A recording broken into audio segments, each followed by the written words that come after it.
I was just watching a clip on Instagram of her and her son that she had with D'Angelo when they were watching the How Does It Feel video together. That boy didn't even know about the tattoos of him on his own father's body. How not?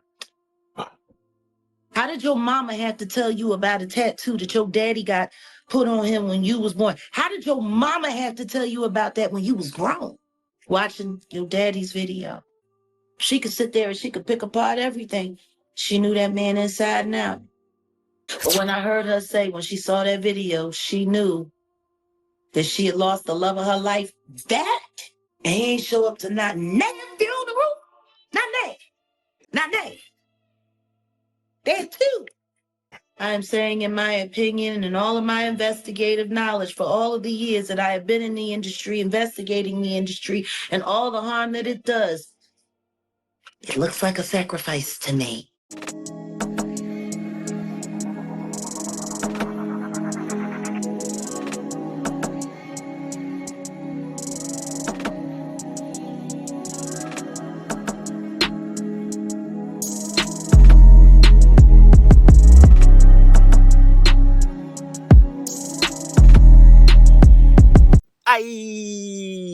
What is going on with y'all, man? It is Black Balloon, and I'm coming back with another video, man, so y'all already know what's going on. Alright, y'all. Now, check this out, right? Y'all already know by the title of this video, we're here to talk about D'Angelo and Angie Stone, right? They have both lost their lives. Not gonna lie to y'all. I mean, this stuff feels cold, y'all. I mean, it's been, feeling pretty cold, pretty dark. And although D'Angelo is said to have died from pancreatic cancer after a long private battle, can't just help but, say that this stuff feels cold. Because, of course, I did a little bit of digging. And there's some stuff I want to read to y'all specifically from the album Voodoo and one of his songs called The Devil's Pie. And I want to also read from this article that goes into the place where the album was actually recorded and gives us a little bit of how D'Angelo and a lot of the producers and artists that he was working with gives us some insight into,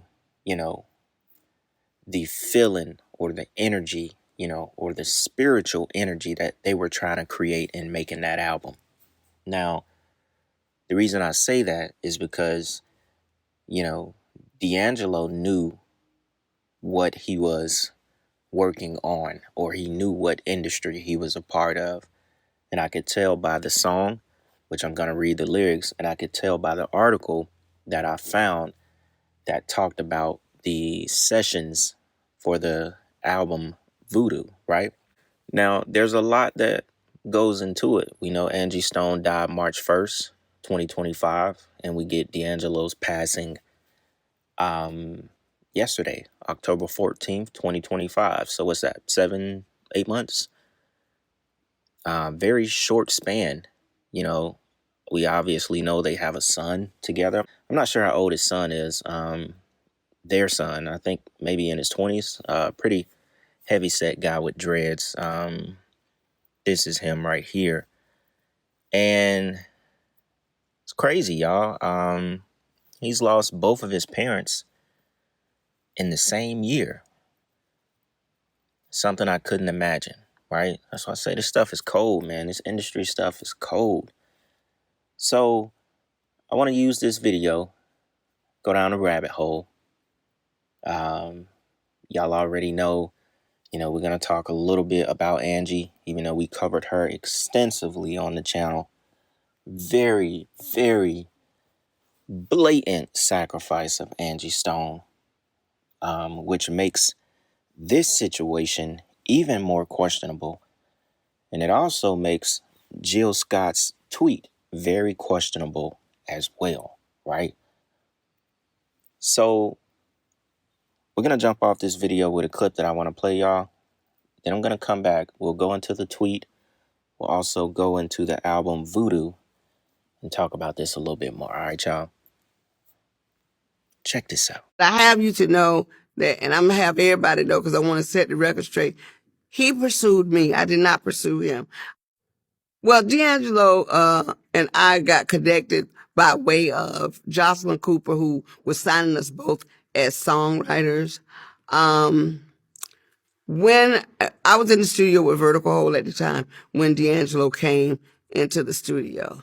But I have you to know that, and I'm going to have everybody know because I want to set the record straight. He pursued me. I did not pursue him. I thought he was older than what he was because he had an old soul. And anybody that's hanging around him long enough will attest to that is the truth. I mean, we just hit it off musically because we were both from the South. And I think it was something familiar about our energy that clicked. And once we became friends, he decided, I'm going to stay in New York. At one point, he was going to move back to Virginia. But he says, I'm going to stay in New York. You know what I mean? Because now I got somebody around who I can relate to. And it just happened to be me. At the time, we were just the best of friends.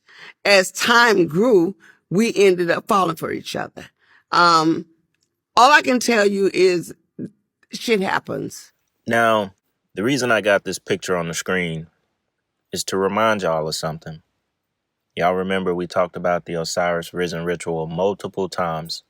The last time we talked about it was in the video with Jenna Ortega and that photo of her and Lady Gaga in a casket doing the X pose.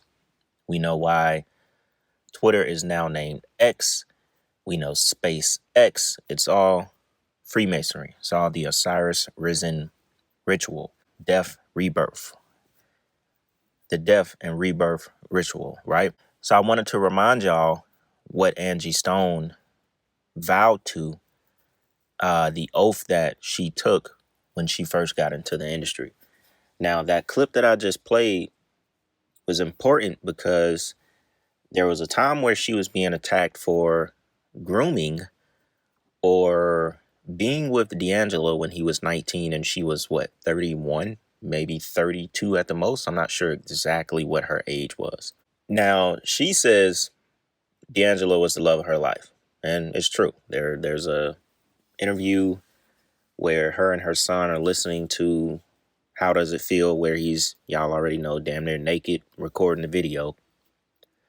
And she really does tell him, he has a tattoo on his back of you when you were born. So they did not have a, relationship at all. The son, he spoke to him often. I'm not sure how deep their relationship was. Obviously, there was some drift in between their relationship if he didn't know certain things that she had to tell him when he, was a grown man. But I almost feel like Angie Stone was his handler. She tells you how they were introduced. And it was right around the time, she said, when he was finishing up Brown Sugar, I think she said, right? And I just get the feeling that she might have been his handler. Mind you, she was almost 32 years old. He was 19. I mean, in a sense, they had no business being together, because when we talk about this and we flip this situation to that being a man and a woman, it's instantly looked at in a more harsh reality than a woman being 32 and a man being 19. We know back in the 80s and 90s, a lot of that stuff was, it was happening. But when we're looking at this on an industry level, I almost really feel like she was his handler. And, she was already involved in the industry, in the occult. And who just really knows, how that whole thing happened to get them together? Was it orchestrated? you know, he was very young. You know what I'm saying? And she said it got bad once his fame really increased off How Does It Feel? And once the industry like forced him to be a sex symbol. Once that happened and they were selling him as sex, their relationship pretty much ended. I mean, there's one interview that he did back in the late 90s with this reporter, and he was like groping all over her, and she was asking him, how does it feel? You know what I'm saying? Hey, so you know what? We've had a lot of anticipation about this album. What can we expect? Funk and roll, sexy funk. I don't know, just a little more intense on the soul and on the funk, I mean, you could tell he was really into himself at that time. So 19, 20-year-old dating a woman over 30, it's not going to happen. But I really feel like she was his handler. So let's go into the clip of Angie Stone talking about, exposing the industry, basically, right? I want to rewind it a little bit. Let's take a listen to that. Then we're going to come back and get into the lyrics from the song Devil's Pie off the Voodoo album. And we're going to talk about that a little more. All right, y'all? Check this out. If you only knew how much money they have taken from me, how much they have stolen from me, I should have been able to retire 20 years ago with the money I've made. But there are key people that have been driving the ships. And what they've been doing is improperly representing me, improperly stealing from me, taking things in their own hand, changing and switching lanes because they knew I didn't know that part. And even though they were taking care of themselves, they thought very little of take care of me. One way or the other, Universal Music, you're going to have to give up my coin. So what I'm doing now is whatever is necessary to make sure they pay me for the legacy of my life, for my children and my grandchildren. They're going to have to give me my money. I mean, when you sit back and think, Mars, Dr. Dre, when you think about all these people that have sampled music, if they're filthy rich on it, what's our problem? But everybody that works hard for 50 years should be able to retire in peace, should be able to sit back without looking for your money. And if I never get it, at least you heard it from me, because I don't know what they might do to keep from paying me all the money they owe me. I don't know what they might do to keep from paying me all the money they owe me. It's ridiculous that someone has played with my life and my career for this long, for their own benefit. I mean, have you no conscience? There's a special place in hell, just like my girl Selena said, for people like that. And I promise you, God said, touch not my anointing and do my prophet no harm. So even in this hour, I'm going to pray for you, because I know that God said that he will fight my battles if I would just endure to the end. And when you get in this industry, there are so many twists and turns. And even though you have the Almighty God with you, they still gonna try you. Because just because I believe in God don't mean they believe in God. They don't believe in God. I'm telling on Universal and all the people that y'all work with me, y'all know who you are. You've been spotted. You've been seen. Your worth is useless to me now because I've seen the data. And I hope to God you enjoyed spending every dime you took, because you're going to give it back one of these days. That's all I'm going to say. Well, thank you so much for listening to my testimony and keeping me lifted. I am still here. The devil did not take my life, and God spared me and gave me the extra time I needed. Now, here was an article that was done by the New York Times that I think a lot of y'all will find interesting. And they actually updated this article the day that he died, D'Angelo. And this was about how the album Voodoo came about, how the energy was created at the studio that they chose. Check this out. The key was a freewheeling studio atmosphere cultivated by a group of musicians who called themselves the Soul Aquarians. That name was a reference to the Aquarius birth sign of all four founders, D'Angelo, the Roots drummer Questlove, the producer, multi-instrumentalist, and songwriter James Poyser, and the rapper-producer Jay Dilla. From 1996 to 2002, this core group and various associates, including Common, Erykah Badu, A Tribe Called Quest, Q-Tip, and the jazz trumpeter Roy Hargrove, took up residency at Electric Lady Studios in Greenwich Village. This studio was hugely inspired by Jimi Hendrix, who commissioned the facility, and D'Angelo insisted on focusing the group's energy at the building. He just knew that place was so blessed. And that's Questlove saying D'Angelo knew that studio was blessed. D'Angelo said it has the blessings of the spirits and that we have to go there. It's only right. Think about that. Very interesting. They chose that studio because it had the blessings of the spirits. And that came from D'Angelo's mouth himself. Now, what you would also find interesting is that an album titled Voodoo was recorded at a place where spirits had blessed that studio. They created the energy for the album. D'Angelo himself said that after he recorded Brown Sugar, he didn't even really want to do music anymore. He was tired of being famous and people bombarding him just going to the store. That comes right out of his mouth.